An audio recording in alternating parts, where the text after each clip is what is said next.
দোল বা হোলিতে কোনো প্ল্যান নেই? কলকাতাতে পুরো বৃন্দাবনের মতন হোলির মজা নিতে হলে চলে আসতে লাগবে এইখানে, কারণ এইখানেই কলকাতার সব থেকে বড় এবং একমাত্র রোলস রয়েলস হোলি সেলিব্রেশন হয়।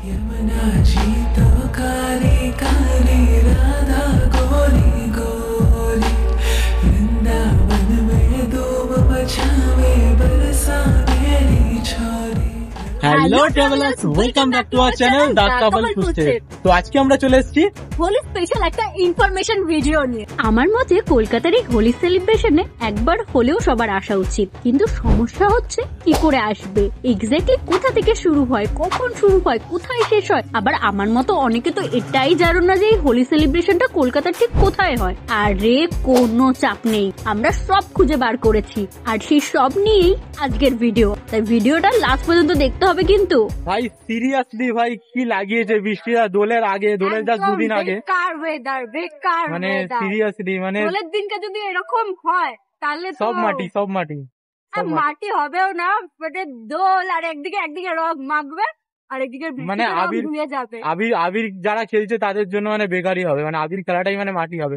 জল রং খেললে ঠিক আছে, তো একদিকে রং মাখবে বা আবির মাখবে, একদিকে ধুয়ে যাবে। আবির তো শুকনো থাকবে রে, আবির তো ভিজে যাবে, ছিঁড়তে পারবে না, লাগাতে পারবে না, শুকনো থাকবে তো, ভিজে যাবে তো।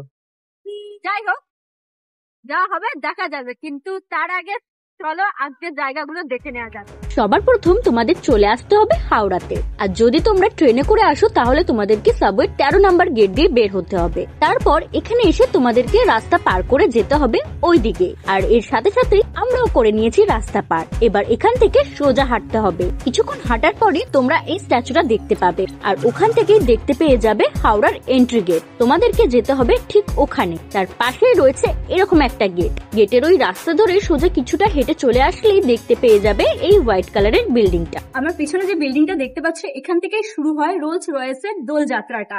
জানি না ভিতরে ঢুকতে দেবে কিনা, যেহেতু তোমাদেরকে বললাম আমরা আগে এসছি, প্রোগ্রামটা আজকে নয়, তো সেহেতু চেষ্টা করবো ভিতরে ঢোকার। যদি না ঢুকতে দেয় তো আমরা চলে যাব সেখানে, যেখানে গিয়ে এই যাত্রাটা শেষ হয়। তো দেখতে থাকো।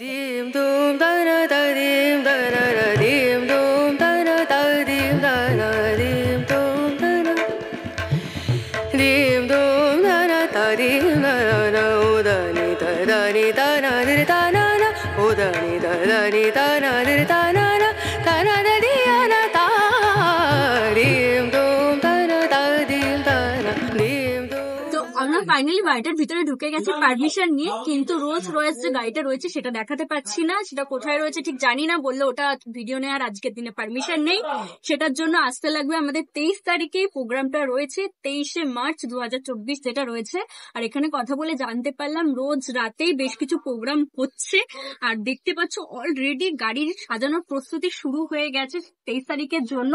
আর টাইমিংটা ওখানে যা জানতে পারলাম, 23 তারিখে সকাল 9টা 9:30 থেকে স্টার্টিং হয়ে যাবে। তো তোমরা তার মধ্যে চলে আসো, এরপর আমরা যাবো যেখানে গিয়ে শোভাযাত্রাটা শেষ হয় সেখানে। তো ভিডিওটা অবশ্যই লাস্ট পর্যন্ত দেখতে থাকো, আর ভিডিওটা একটু ইনফরমেটিভ লাগলে, একটুও ভালো লাগলে like, share, comment and subscribe করে আমাদের সাথে জুড়ে থাকো। শোভাযাত্রাটা কিন্তু ওই বাড়িটা থেকে বেরিয়ে পুরো এই হাওড়া ব্রিজ ধরে কলকাতার দিকে তথা বড় বাজারের দিকে যাবে, আর কোথায় গিয়ে শেষ হবে সেটাও তোমাদেরকে ধীরে ধীরে দেখাচ্ছি, তো দেখতে থাকো। প্রত্যেকদিন হাওড়া ব্রিজে যে এত গাড়ি ঘোড়া চলে, সেদিনকে কিন্তু কিছুক্ষণের জন্য হলেও এই গাড়ি ঘোড়াগুলো বন্ধ করে দেওয়া হবে যতক্ষণ না র্যালিটা পাস হচ্ছে এখান থেকে।